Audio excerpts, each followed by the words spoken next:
duduk sendirian, tidak ada orang lain. Ya.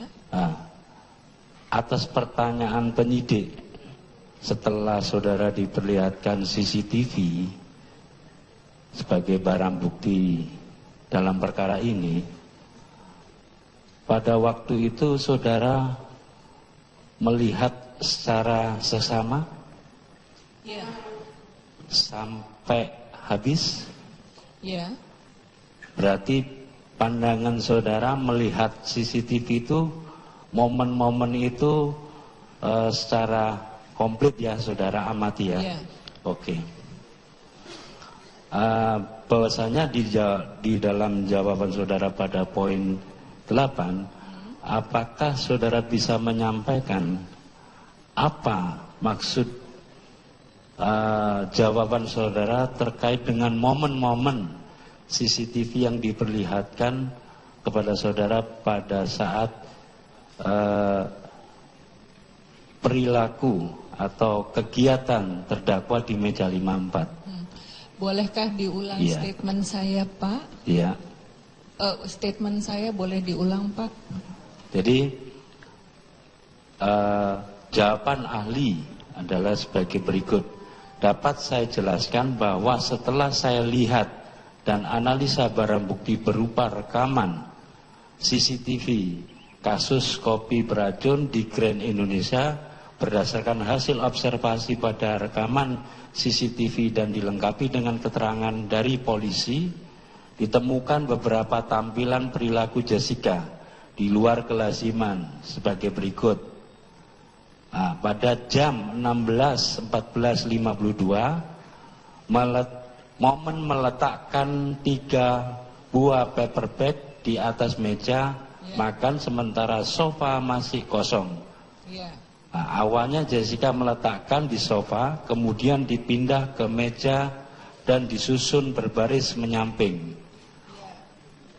Umumnya orang yang membawa paper bag meletakkannya di sofa. Nah, momen ini tadi saudara sudah jelaskan. Nah, Jadi pertanyaan kami, adalah, apakah jawaban-jawaban saudara yang saudara berikan, tolong sampaikan di depan persidangan ini, apa maksud daripada momen-momen yang saudara saksikan tersebut? momen-momen yang saya saksikan adalah yang kemudian di situ saya berikan rinciannya, Pak. Iya. Itu adalah momen-momen yang saya maksud. Keterangan dari polisi adalah keterangan klarifikasi atas pertanyaan saya. Jadi saya bertanya, itu apa? Itu paper bag. Isinya apa? Karena saya hanya melihat dan saya tidak punya informasi tentang benda apa itu, isinya apa dan sebagainya. Jadi yang dimaksud dengan keterangan dari polisi adalah keterangan klarifikasi atas pertanyaan-pertanyaan saya. Artinya paper bag yang saudara lihat dalam CCTV itu adalah media yang diletakkan di atas meja 54. Oke. Kemudian ada gelas. Gelas. Itu gelas pesanannya siapa yang memesan? Jessica kah? Itu kan pertanyaan saya kepada polisi dan polisi menjawab iya. Jadi yang pesan Jessica. Oke. Jadi seperti itu, Pak. Oke. Jadi yang dimaksud dengan penjelasan polisi adalah jawaban-jawaban untuk mengklarifikasi pertanyaan-pertanyaan saya terkait dengan apa yang saya tonton. Oke. Kemudian pada momen 16.24 sampai 16.28. Ini jawaban saudara. Ketika pramusaji menghidangkan minuman, paper bag tetap berada di atas meja. Umumnya pada saat pramusaji menghidangkan minuman di atas meja, mejanya dalam kondisi bersih, tidak ada barang bawaan dan berada di atas meja. Kalaupun ada barang di atas meja, ketika pramusaji membawakan minuman barang-barang tersebut akan dipindahkan dari meja atau dibersihkan. Nah, saudara di sini juga menanggapi, menyimpulkan atas pertanyaan jawaban saudara. Jessica juga melakukan closing bill. Iya. Nah, perilaku ini saudara nyatakan tidak lazim. Ya. Nah, apa yang saudara dapatkan dari momen ini terkait dengan perilaku terdakwa? Gini Pak, kalau kita memesan sesuatu di restoran, di kafe dan sebagainya, ketika pesanan kita datang, maka reaksi yang umum ditampilkan adalah seperti yang sudah saya jelaskan. Kita akan membersihkan meja, apalagi kita mau menyambut teman kita, supaya meja cukup untuk meletakkan minuman, makanan yang kita pesan. Kita butuh meja yang bersih, Pak. Itu tetap ada di sana dan justru disusun covering up, menutupi gelas-gelas tadi. Ini adalah hal yang tidak wajar terjadi. Kemudian menjelaskan lagi yang ada di situ tadi menutup bil, Pak. Yeah. Ketika saya bertanya kepada polisi, ini yang bayar siapa? Saya tanya, kan yang bayar adalah Jessica. Oh, baik sekali ya. Terus dia bayar setelah semua proses ketemu sama teman-temannya dilakukan apa gimana? Karena kan kemudian waktu dilihat kan itu Mirna kena musibah dan sebagainya.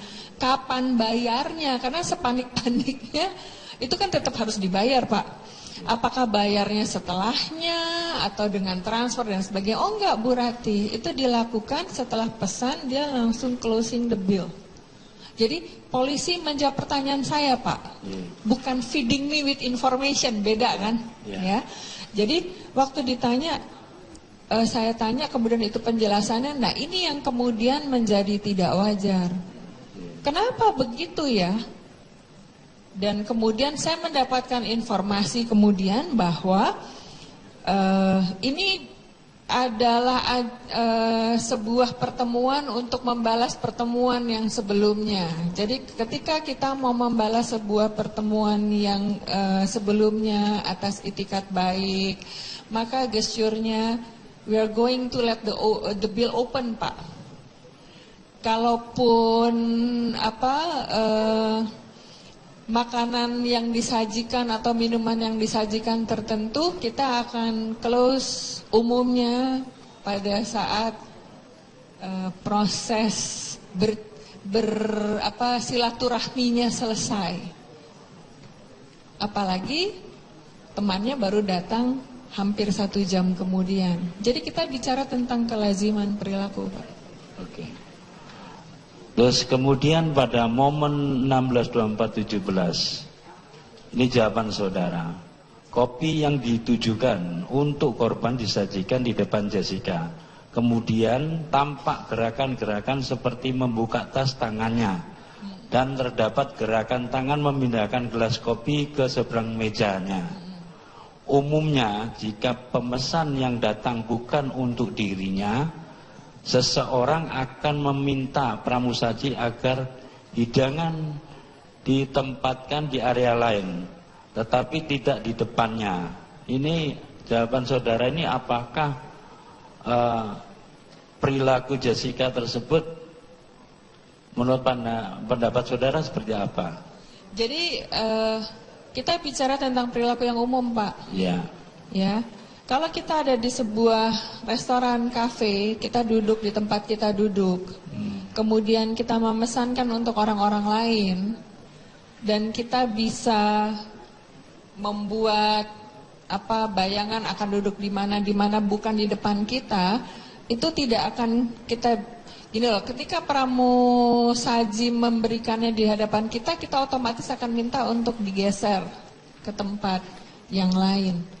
Maksudnya di tempat yang kira-kira teman kita. Maksudnya kopi itu.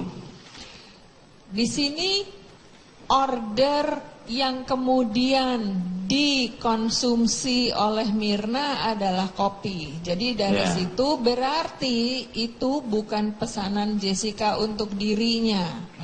Karena bukan pesanan dia untuk dirinya, maka lazimnya adalah akan minta kepada pelayan untuk yang punya saya buat saya, yang buat teman saya ditaruhnya di situ.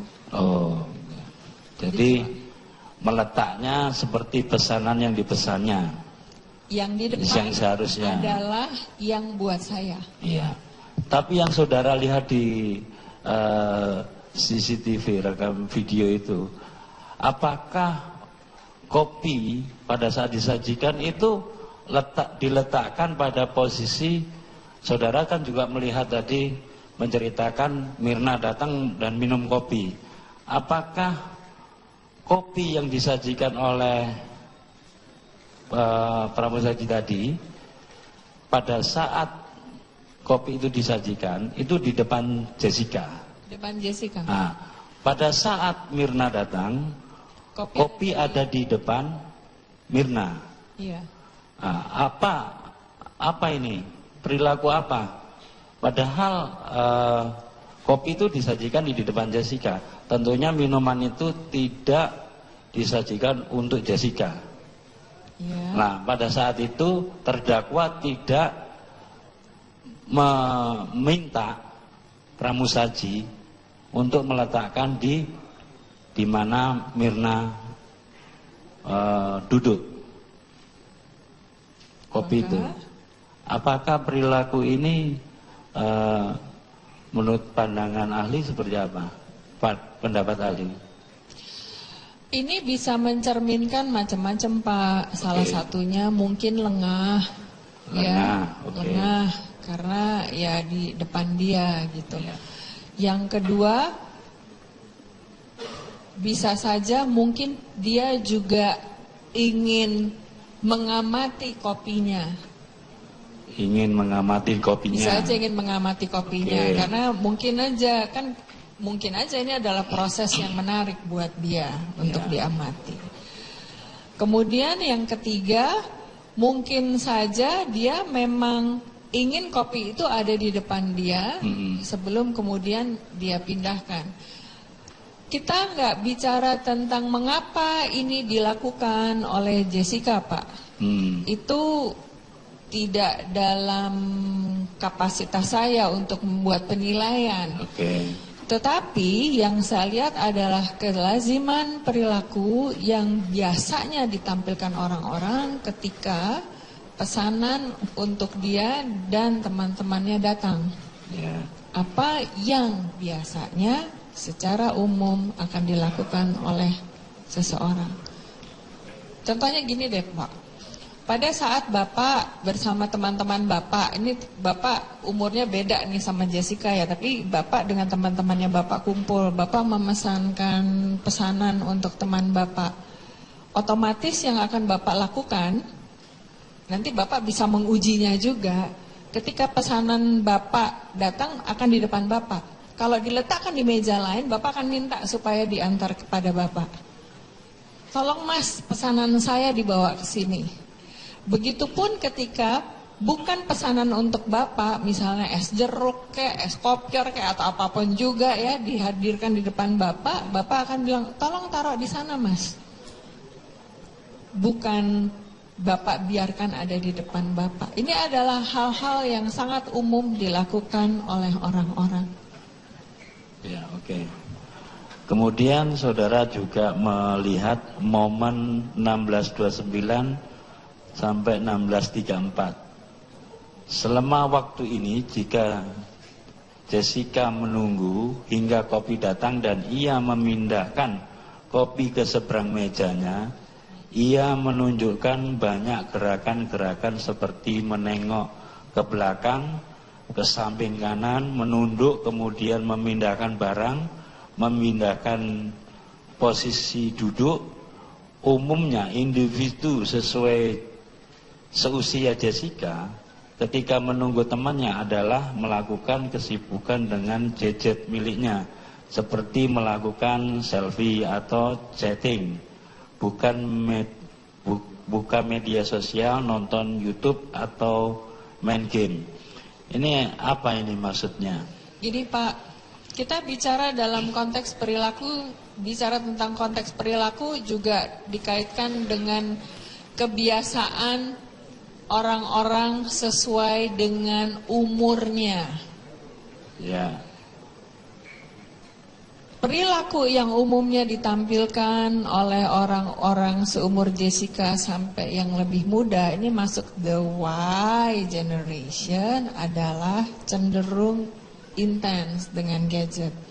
Jadi mungkin nanti bisa diuji juga kalau mau dilihat di kafe-kafe, dimanapun juga, pada saat anak-anak muda berada sendirian, apa yang dilakukan, maka kecenderungan perilaku yang ditampilkan adalah sibuk dengan gadget.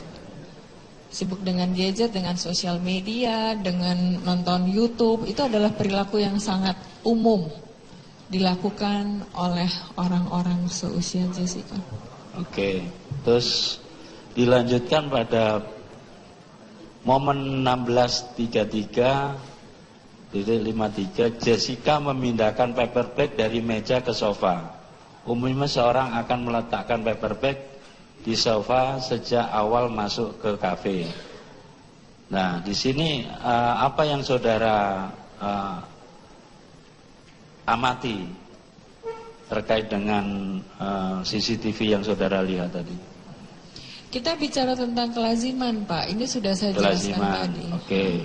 Jadi, sudah. Ya. Ketika masuk yang Ya. dilakukan apa? Ya. Ketika dipindah apa? Dia duduk yang dilakukan apa?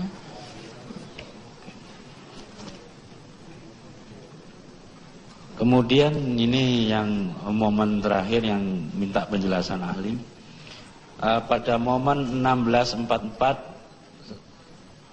setelah koktail miliknya habis dan diangkat oleh pramusaji, Jessica meminum koktail yang ditujukan untuk temannya, Hani. Kemudian ia menggeser gelas koktail menjauh dari depan mejanya. Nah, apa menurut analisa saudara?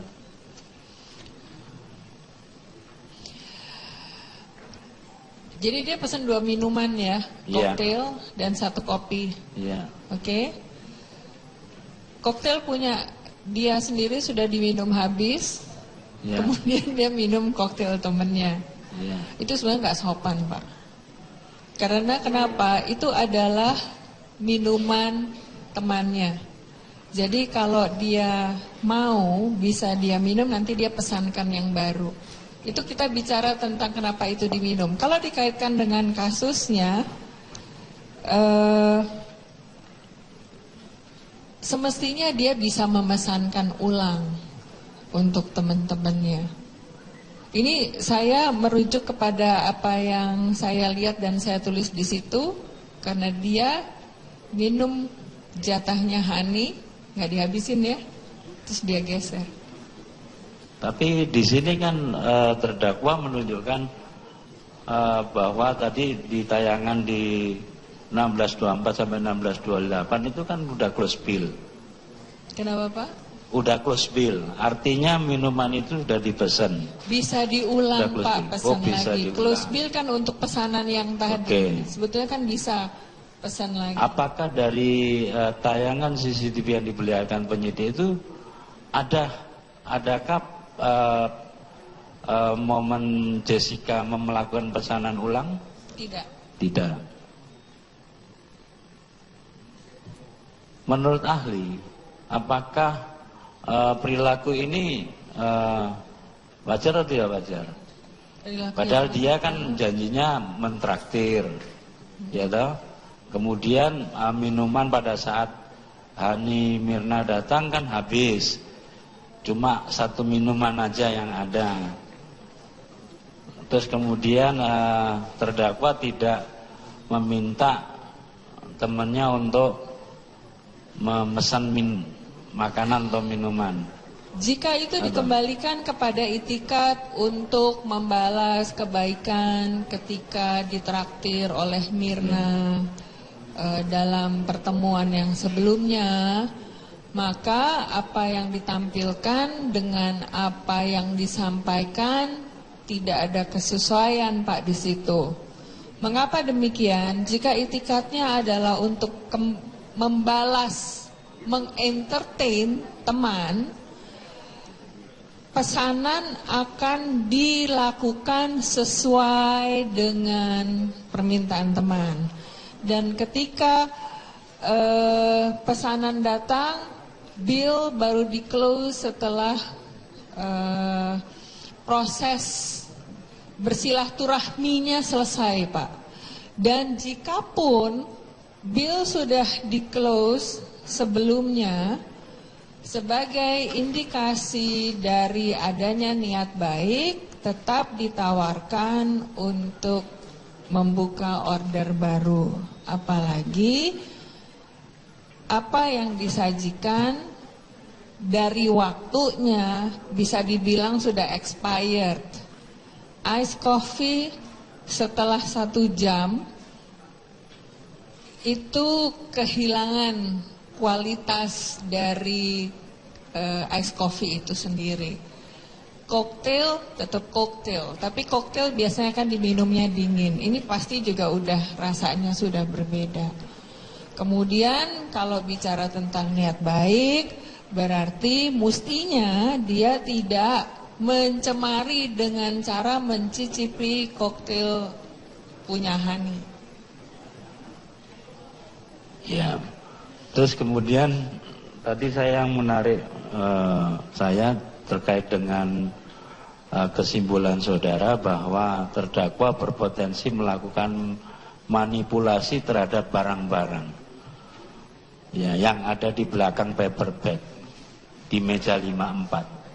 Kira-kira barang-barang ini secara tegas, barang-barang apa saja yang ada di meja 54 itu? Berdasarkan pengamatan yang bisa dilakukan, ya, maka adalah 2 gelas koktail dan 1 cangkir kopi. Itu saja. Ya. Terima kasih. 3 orang, saya punya ilustrasi saja. Apabila 3 orang teman mengadakan suatu janji, yang satu sudah datang dulu, tiba-tiba 2 orang lagi menyusul datang dan langsung meminum minuman yang telah ada di meja. Tidak berapa lama langsung mengalami kejang-kejang teman yang satu. Teman yang datang bersamaan dengan yang kejang-kejang itu mencoba menolong, panik atau apa, sedangkan teman yang sudah datang duluan itu tenang dengan pembawaan yang tenang. Apakah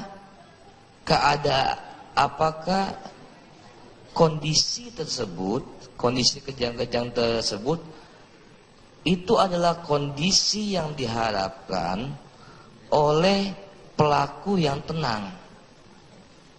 Bisa saudara jelaskan? Bapak, dengan sangat hormat, saya tidak bisa menjelaskan apakah itu kondisi yang diharapkan oleh dia atau tidak. Karena itu di luar kompetensi saya untuk bisa menyimpulkan.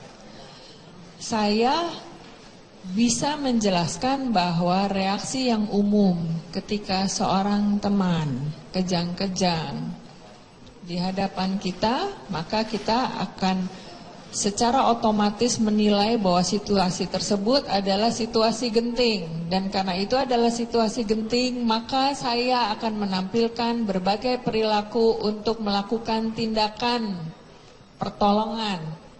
Pertama pada kecelakaan, yang ini tidak tampak gesture itu.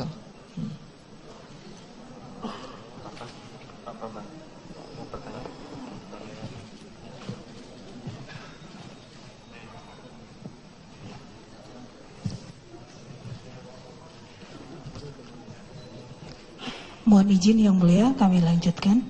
Saudara ahli, sepengetahuan saudara ahli, apa yang dimaksud dengan tipe kepribadian narsistik berkombinasi?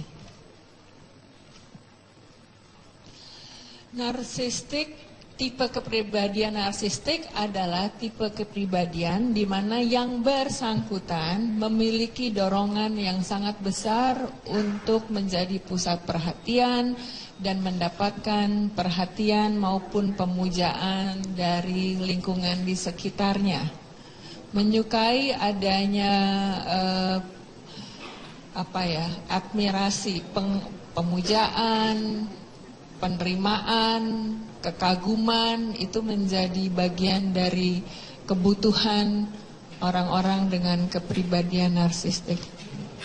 Nah, narsistik kombinasi di sini karena dalam karakteristiknya dia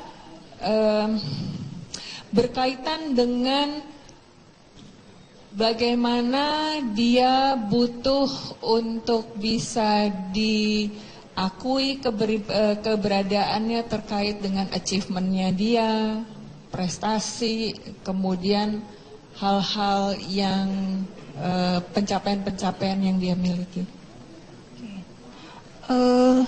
Sepengetahuan Ali, Ya. tipe kepribadian histrionik menggambarkan seseorang yang bagaimana? Histrionik.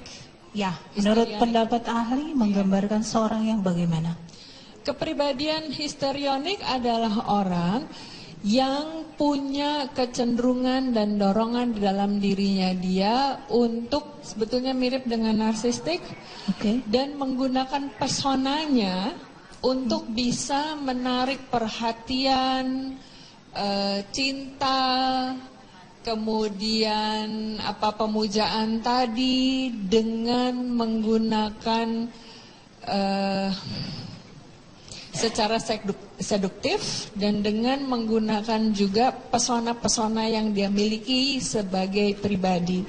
Umumnya histrionik dimiliki oleh perempuan dan menempatkan diri sebagai figur yang butuh untuk dilindungi, dijaga, itu bisa menjadi manifestasi dari perilakunya. Kalau dari segi pola emosinya bagaimana? Kita bicara tentang hasil pemeriksaan psikologisnya ya. Saya menanyakan teorinya. Secara pola emosinya seperti apa gambaran umumnya? Kemarin pola emosinya saya dapatkan dari hasil assessment yang saya lakukan menggunakan Milan Clinical Multi-Axial Inventory, ditambah dengan beberapa tes gambar sebagai alat assessment projektif. Tapi untuk tes gambar kami gunakan sebagai pelengkap. Jadi kita berpegang kepada apa yang kami dapat dari Milan. Maka di sini kita lihat bahwa yang bersangkutan adalah orang yang dominan di sini adalah kebutuhan desirability, kebutuhan untuk bisa dikagumi, untuk bisa diterima eksistensinya sebagai pribadi yang adorable ya, yang disukai, dikagumi. Kemudian bagaimana dengan daya imajinasinya? Di sini ada beberapa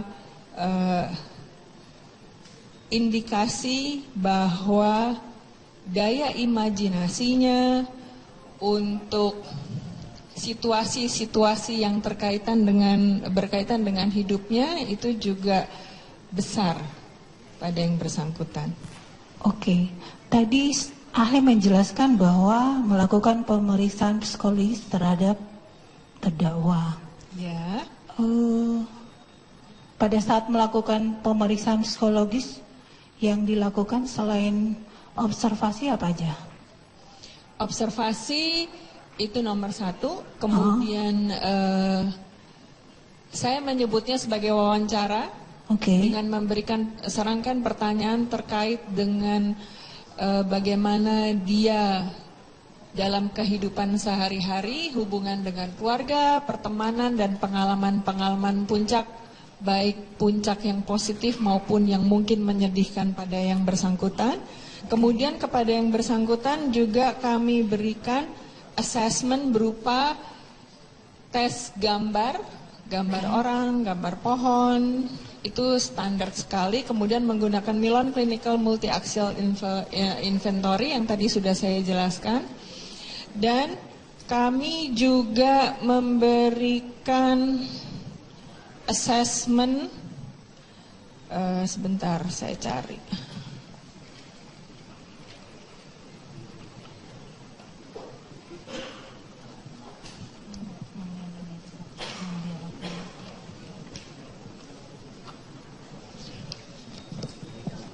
Untuk mengukur untuk melihat gambaran kondisi mood yang bersangkutan.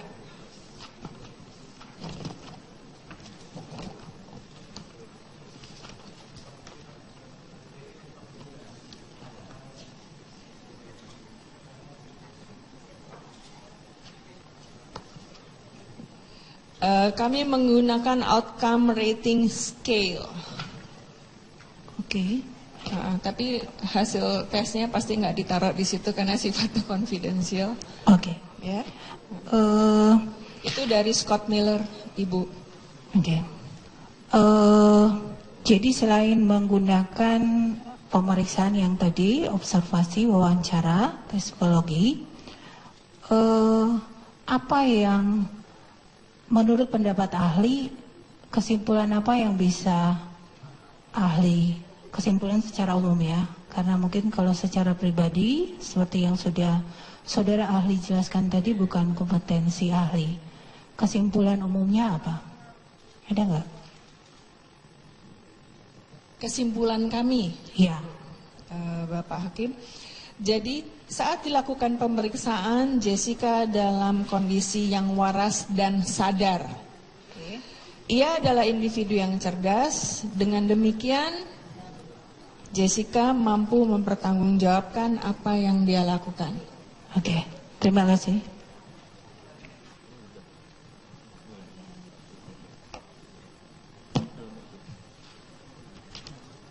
Masih ada? Sudah cukup? Mari.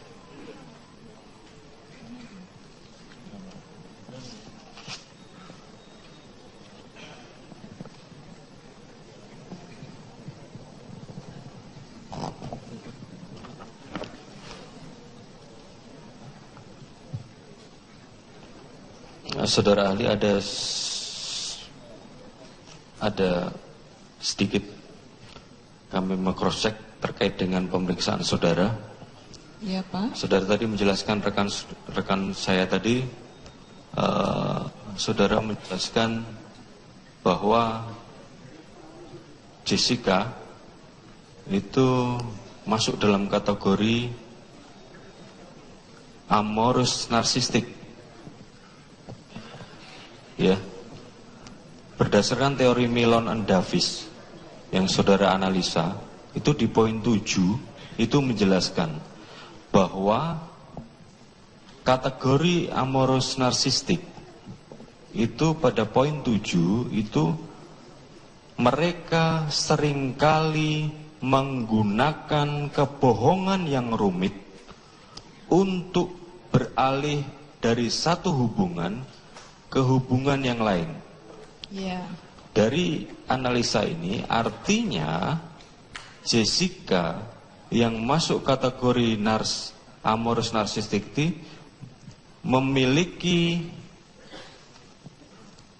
kategori menggunakan kebohongan yang rumit untuk beralih dari satu hubungan ke hubungan yang lain. Mungkin bisa dijelaskan. Begini Pak. Statement tentang narsistik amorous itu kami tampilkan karena berdasarkan dari asesmen psikologinya kecenderungan untuk narsistik, disability, serta histrioniknya menonjol. Dan kemudian ketika dalam proses ngobrol, assessment interview yang 6 jam, kemudian nanti ada tambahan lagi ngobrol secara informal dengan psikolog yang lainnya ketika kita masuk ke dalam pola relasi dia di keseharian dengan keluarga, dengan teman dekat, dengan pacar, ya, ada hal-hal yang ditemukan tidak sinkron. Kenapa tidak sinkron? Karena ketika dibilang bahwa dia adalah orang yang pemaaf, misalnya demikian, itu dalam pertanyaan yang berikutnya itu jawabannya bisa berbeda. Jadi kemudian ketika masuk ke dalam pola relasinya, kita masuk lebih dalam, jawaban-jawaban yang ada pada Jessica itu adalah jawaban-jawaban yang sifatnya sangat common.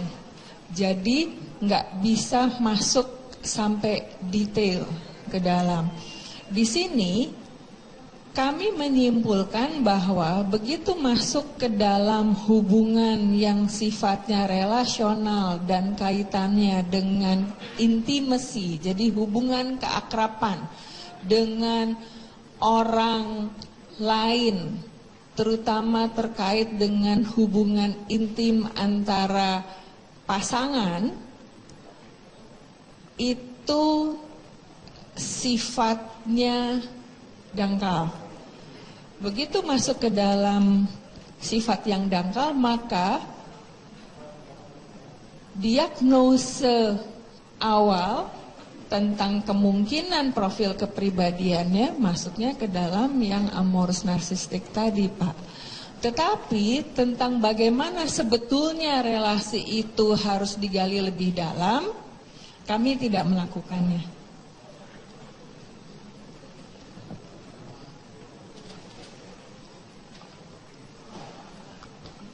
Jadi yang poin 7 menggunakan gabungan yang rumit itu, dan untuk beralih dari satu hubungan ke hubungan yang lain ini, menurut penilaian saudara dominan atau tidak? Itu dominan dari begini, Pak. Ketika masuk ke dalam pertanyaan-pertanyaan dengan kasus di Cafe Oliver, apa yang ditampilkan ketika ditanya dengan apa yang muncul di kejadian, itu ada hal-hal yang nggak sinkron, Pak.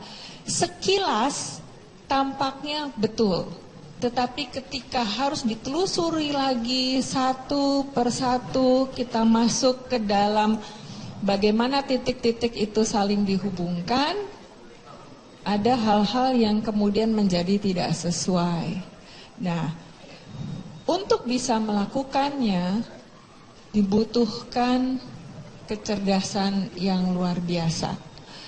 Dan dari kecerdasan tersebut kita masuk ke dalam apa ya sebetulnya yang menjadi underlying dari personality-nya dia. Merujuk kepada Milon, masuk ke dalam karakteristik narsistik tadi. Nah, jenis narsistik yang seperti apa, dan itu kemudian kita masuknya ke dalam yang amorous tadi. Tadi saya tekankan lebih dominan ya terhadap poin 7 tadi. Kondisinya kuat, Pak. Kuat, indikasi kuat. Ya. Yang mulia, cukup. Saya ingin mengklarifikasi pertanyaan karena tadi kurang jelas. Katakan tadi apakah ada kata-kata narsistik itu kami nggak temukan di berita acara. Tolong ditunjukkan kepada kami dulu biar ngikutin. Ada di suplemen majelis. Hah? Suplemen. Kami semua sudah sampaikan baik BAP maupun suplemen. Nggak, berita acaranya dia. Hasil pemeriksaan. Enggak. Lampiran hasil pemeriksaan. Jadi keterangan dari ahli ini. Iya. Coba ditunjukkan, Mak.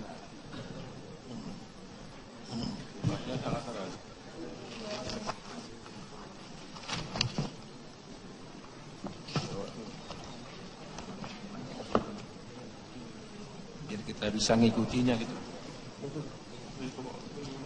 Silakan maju.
Umumnya orang-orang karena didasarkan oleh rasa bersalah, kemudian oleh kesedihan, itu cenderung akan menarik diri dari social exposure, Pak. Itu adalah perilaku yang umumnya ditampilkan oleh orang-orang. Dan jikapun harus tampil ke lingkungan sosial, biasanya itu kaitannya karena entah karena pekerjaan sebagai profesional dia harus tampil, atau karena tuntutan sosial bagaimanapun juga dia harus muncul. Ketiga, bisa menjadi sarana untuk mengurangi kesedihan dan rasa bersalah tadi. Tetapi untuk yang ketiga, biasanya tidak terjadi dalam waktu yang sebentar dan begitu saja.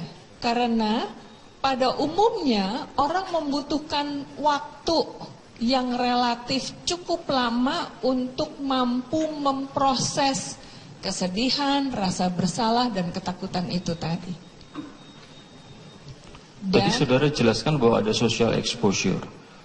Nah, social exposure itu kalau umpamanya dikaitkan dengan analisa tadi saudara bahwa fakta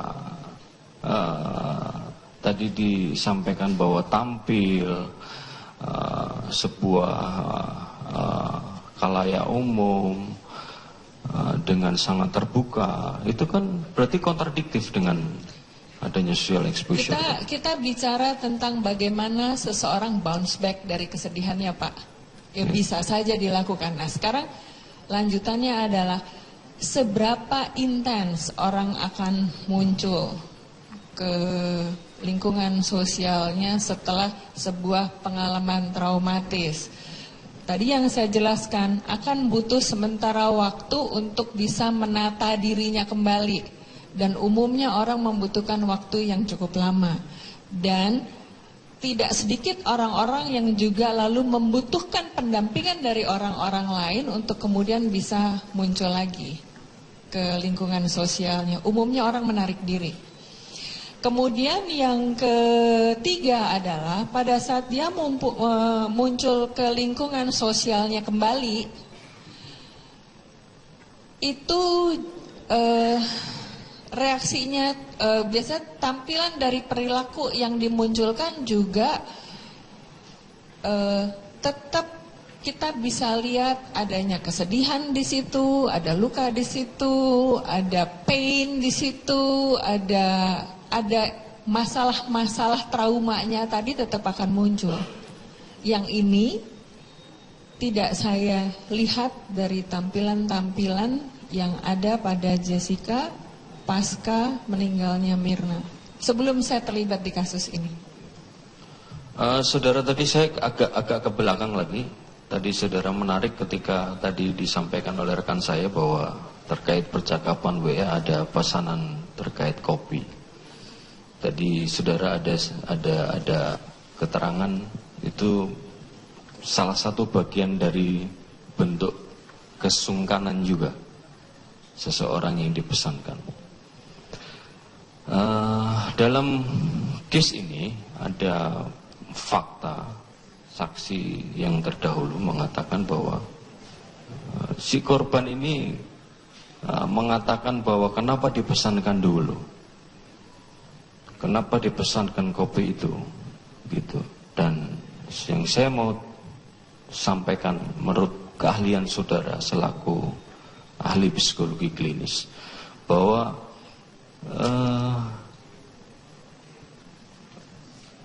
reaksi dari yang dipesankan itu seperti itu, dengan kaitan tadi yang inisiatif pemesanan. Itu satu. Menurut saudara seperti apa? Yang kedua, yang dipesankan adalah Ice Vietnam Coffee. Ice Vietnam Coffee, mungkin saudara dalam pergaulan tahu Ice Vietnam Coffee seperti apa. Jeda antara pemesanan, penyajian sampai dengan terdakwa tadi, korban datang dan meminum, kurang lebih dari fakta yang lalu sekitar 51 menit lebih. 51 menit, hampir 1 jam. Hampir 1 jam. Menurut saudara sebagai ahli psikologi klinis, melihat seperti itu tadi bagaimana dua fakta itu? Wajar apa enggak, biasa apa enggak gitu ya Pak? Menurut jadi saudara, begini, dikaitkan tadi saudara tadi analisa bahwa ada terkait dengan apa tadi? Ada perilaku dasar, bahasa tubuh, gestur, baseline-nya dan lain sebagainya, itu analisa saudara. Iya. Biasanya ketika seseorang berkumpul bertemu Pak, memang ada tampilan lontaran perilaku yang menunjukkan bahwa saya peduli, saya berinisiatif untuk mengurus teman-teman saya dengan menawarkan apa yang mau dipesan lebih dahulu. Dan biasanya itu sesuai dengan apa yang diinginkan oleh temannya. Dalam kasus ini, Jessica berinisiatif untuk memesankan Mirna. Pertanyaannya, Mirna menidakkan atau mengiyakan? Dari konversasi di WA, nggak ada indikasi itu. Ya, apakah dia menolak? Apakah dia menerima? Waktu dia tanya, mengapa dipesankan ice coffee? Sebetulnya ini bisa diinterpretasi sebagai penolakan.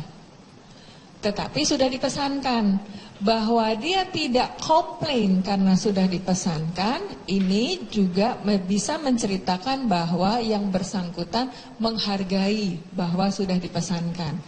Sekarang pertanyaannya adalah, ketika itu dipesankan dan temannya baru muncul 50 menit lebih kemudian, biasanya apakah perilaku yang lazim ditampilkan orang pada umumnya akan memesankan ulang? Mengapa demikian?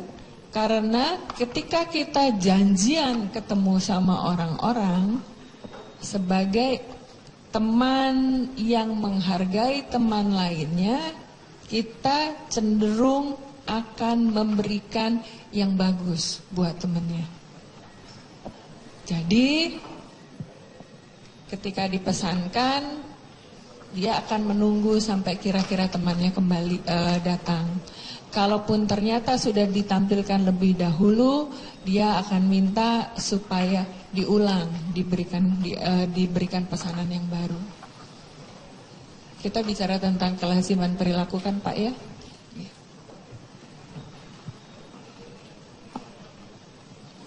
Saudara ahli, tadi saudara menyatakan bahwa interaksi dari saudara terdakwa ini ada sesuatu hal yang memang dia akan sangat tenang ketika dia tahu prediksinya. Ya kan, dia tahu prediksinya. Nah, terkait dengan pengamatan saudara yang tadi saudara amati mulai dari percakapan, dari mulai datang dan lain sebagainya tadi. Nah, itu apa yang menjadi kesimpulan dari analisa saudara tadi? Tentang apa, Pak? Tentang bagaimana tadi ada sesuatu yang prediksi yang sudah tahu akan sesuatu hal yang terjadi. Nah, menurut saudara bagaimana dengan kondisi fakta-fakta yang saudara analisa tadi maksud? Mengamati Jessica dan bagaimana dia menampilkan perilakunya, saya menyimpulkan bahwa Jessica akan mampu untuk tampil dengan sangat tenang, menguasai diri, kalem, bahkan tampak dingin jika dia berada dalam kondisi situasi yang predictable, yang sudah terprediksikan oleh dia. Maksudnya dalam situasi yang dia sudah punya antisipasi terhadap kejadian tersebut. Di luar itu, emosinya akan tersulut. Contohnya begini, dalam proses pemeriksaan selama 6 jam, saya menempatkan diri saya sebagai asisten dari Profesor Roni Niti Baskara. Tentu perhatian sepenuhnya dari Jessica adalah kepada Prof. Roni. Saya adalah asisten. Jadi memang tampak bagaimana Jessica berperilaku sangat responsif dan antisipatif terhadap Prof. Roni. Pertanyaan-pertanyaan dari saya adalah pertanyaan-pertanyaan yang sifatnya umum. Ketika kami juga sambil makan siang di sana. Jadi ketika kemudian Prof. Roni bilang bahwa udah selesai ya, kita udah selesai nih. Sebetulnya pemeriksaan dari saya belum selesai. Dan saya bilang belum selesai. Saya masih ada pertanyaan lanjutan. Dan di sini ekspresi yang ditampilkan oleh dia berubah 180 derajat kalau kita mau pakai terminologi tersebut. Yang tadinya ramah, yang tadinya cukup kooperatif, langsung tampak berubah. Jadi dingin, dan kemudian ketus, dan bahasa tubuh yang tadinya saya di sebelah sana, Prof. Roni di sebelah situ, dia di sini yang tadinya masih terbuka ke saya, berubah menutup. Ini adalah bahasa tubuh yang menunjukkan bahwa saya menolak. Dan memang saya menggali lagi. Bagi kami para psikolog klinis, gerak-gerik, gestur, tampilan maupun lontaran sekecil apapun bagi kami itu adalah informasi. Dan dari situ saya melihat bahwa jika dia ada dalam situasi yang dia sudah mengantisipasinya, dia akan mampu bersikap sangat-sangat tenang. Tetapi jika itu di luar antisipasinya, emosinya akan terpicu. Dan ini kemudian yang nanti mesti dikulik kepada tim dari RSCM yang melakukan pemeriksaan lebih lanjut, karena untuk lanjutannya bukan dalam Bisa dikatakan itu emosinya dangkal? Saya tidak akan menyebut sebagai emosi yang dangkal, tetapi bahwa gini, kita masuk ke dalam bagaimana seseorang memiliki karakteristik, kepribadian dan kecenderungan berperilaku. Untuk orang-orang yang sangat punya daya dan kapasitas untuk mengkondisi dirinya, hal-hal yang bahkan sebetulnya men-trigger luapan emosi, agresivitas, kemarahan atau apapun itu akan bisa dikendalikan oleh dia.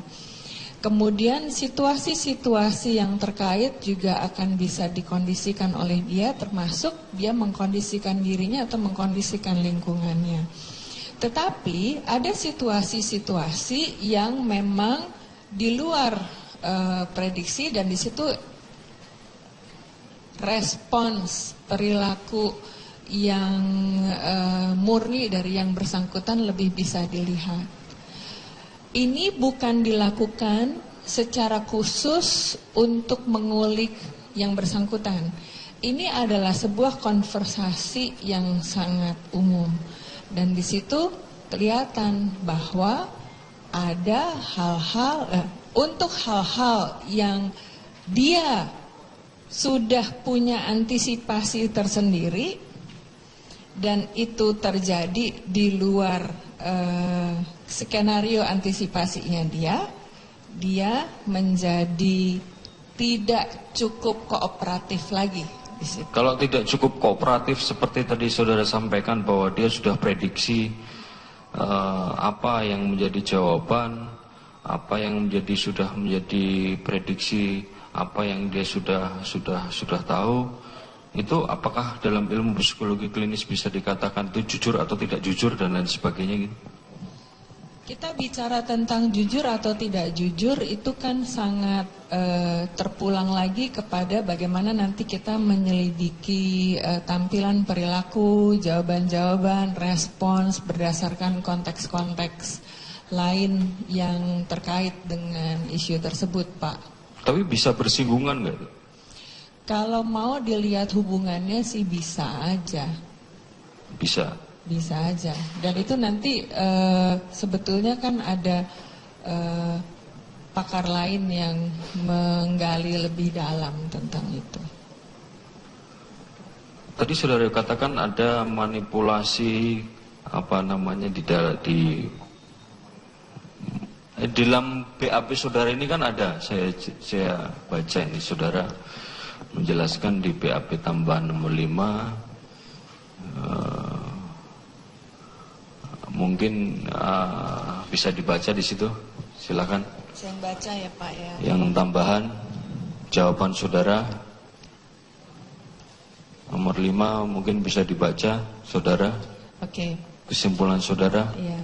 Dapat saya jelaskan bahwa mengacu dari hasil keterangan dan analisa ahli digital forensik, maka momen Jessica Kumala Wongso alias Jess sangat berpotensi memanipulasi gelas kopi yang diminum oleh korban Wayan Mirna Salihin adalah pada pukul 16.30.55 WIB sampai dengan 16.33.13 WIB. Iya, itu kan apa tadi saudara jawaban ahli ya terkait BAP.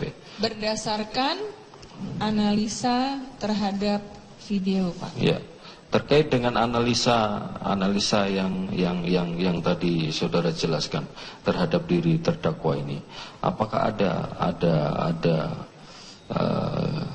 secara kejiwaan atau gestur atau tadi baseline-nya itu apakah dia memang mencoba untuk memanipulasi diri gitu? Gini Pak, kalau kita bicara tentang apakah seseorang, kita ngomong orang dulu secara umum, apakah setiap orang memiliki potensi untuk menjadi pembunuh? Setiap orang bisa menjadi pembunuh. Tetapi waktu ditanya seberapa besar potensinya, ada yang sangat kecil sampai sangat besar, Pak. Kemudian waktu dari sangat kecil sampai besar, apakah orang akan melakukannya? Belum tentu. Mengapa demikian? Karena ada sebuah insting lain pada setiap orang untuk mempertahankan hidup dan untuk menghargai kehidupan. Itu adalah insting dasar manusia. Jadi kita masuk ke dalam perilaku untuk menolong orang ketika orang berkesusahan, terkena musibah. Kalau dikaitkan dengan teorinya, bahkan untuk menolongnya pun adalah menolong tanpa pamrih, kita menyebutnya sebagai the spirit of altruism.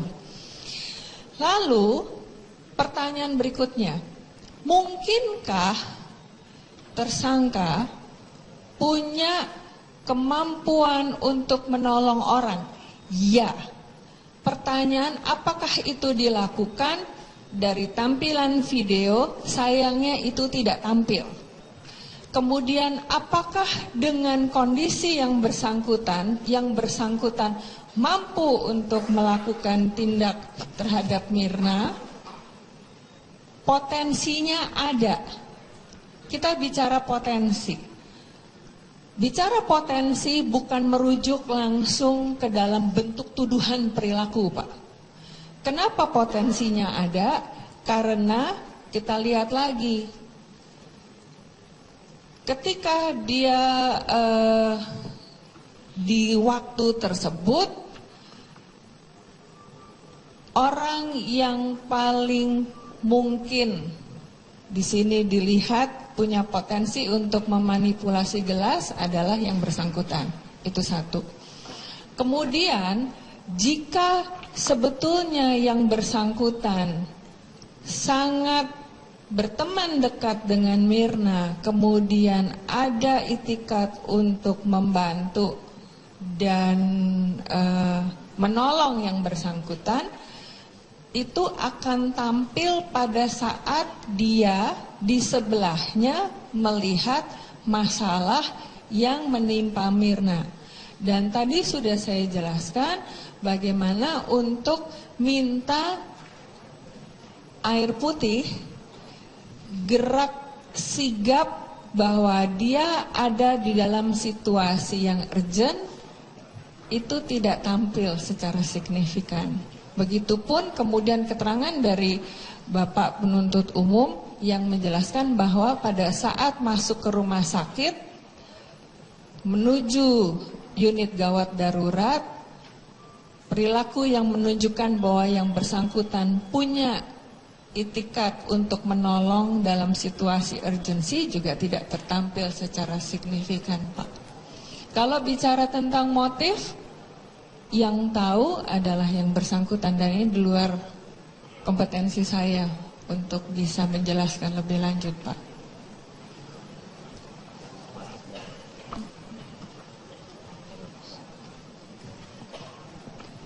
Saudara ahli ya, saya lanjutkan. Saudara ahli mengatakan tadi, apabila seseorang datang menaruh paper bag, lalu dia pergi lagi, bisa menandakan bahwa orang tersebut menandai bahwa itu adalah mejanya.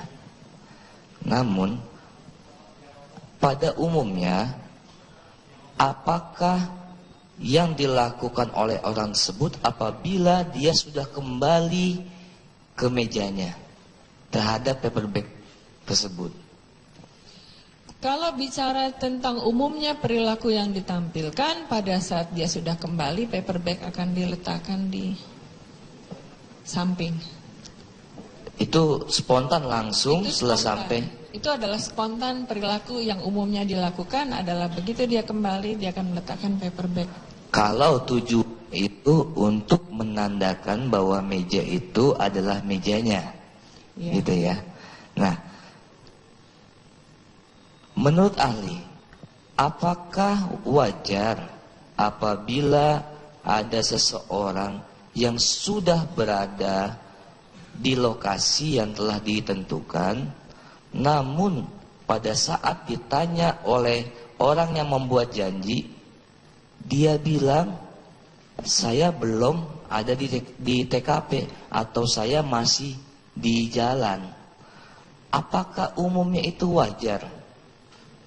Boleh diulang pertanyaannya, Pak? Apakah wajar apabila seseorang janjian Orang yang janjian itu sudah ada di TKP, namun ketika ditanya sama temennya, dia katakan bahwa saya masih OTW, saya masih di jalan. Dia tidak katakan bahwa dia sudah ada di tempat. Apakah hal itu wajar? Menjadi tidak wajar karena bukan cuma tidak wajar, Pak, menjadi tidak benar, ya, karena berarti ada manipulasi informasi kepada teman. Dan ini kalau mau digali lebih lanjut apa yang menjadi motif, itu harusnya masuk ke dalam penyidikan lebih lanjut. Orang bisa melakukan alasan macam-macam, Pak. Bilang saya masih di jalan 5 menit lagi sampai dan ternyata belum. Tetapi dalam pertemanan yang murni pertemanan, orang cenderung tidak memanipulasi data, Pak. Jadi kita bicara tentang sincerity, ketulusan dalam berteman. Dia akan bilang apa adanya. Iya. Saudara ahli, tadi kan dikatakan bahwa kalau orang yang kenal dekat, kalau melihat temannya itu ada sakit, dia langsung bereaksi untuk menolongnya. Namun, apakah kalau misalkan orang yang tidak kenal atau kenalnya tidak dekat lah ya? Ada ahli ini apakah pernah memeriksa atau bertemu dengan terdakwa ini di Polda waktu diperiksa? Bagaimana? Iya, bertemu sekali untuk pemeriksaan bersama-sama dengan Prof. Roni Niti Baskara.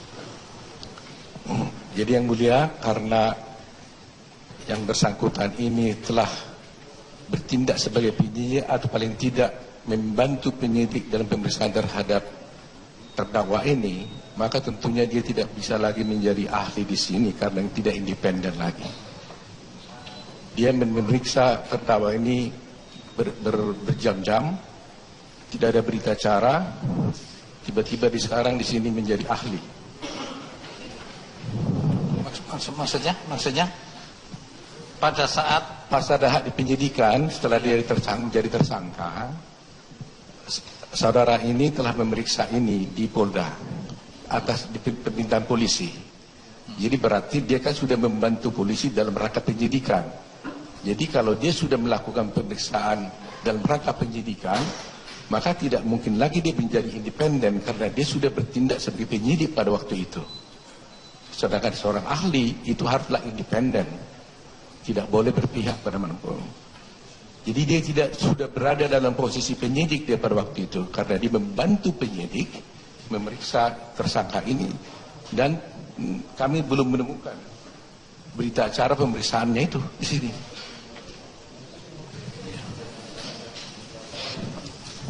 Kami perlu menanggapi keberatan penasihat hukum ini. Menurut kami tidak sependapat dengan penasihat hukum karena ahli ini adalah ahli meskipun pernah mengikuti proses penyidikan, tetapi dia melihat apa yang memang terjadi. Jadi dan kapasitas beliau memang cukup dapat diandalkan sebagai ahli, maka kami tetap mengajukan ahli ini sebagai ahli psikologis dalam kasus perkara ini untuk menilai perilaku atau peristiwa-peristiwa apa yang terjadi. Terima kasih. Ada lagi? Ya, begitu yang mulia, karena bagaimanapun ahli itu kan harus independen. Jadi kalau dia sudah pernah diminta oleh polisi untuk membantu polisi melakukan penyidikan terhadap terdakwa, melakukan interogasi, bertanya berjam-jam, maka tentunya dia kan tidak bisa independen lagi karena dia sudah berada dalam posisi memberikan asistensi kepada polisi. Jadi apapun yang disaksikannya di sini tentunya akan keberpihakan itu pasti ada.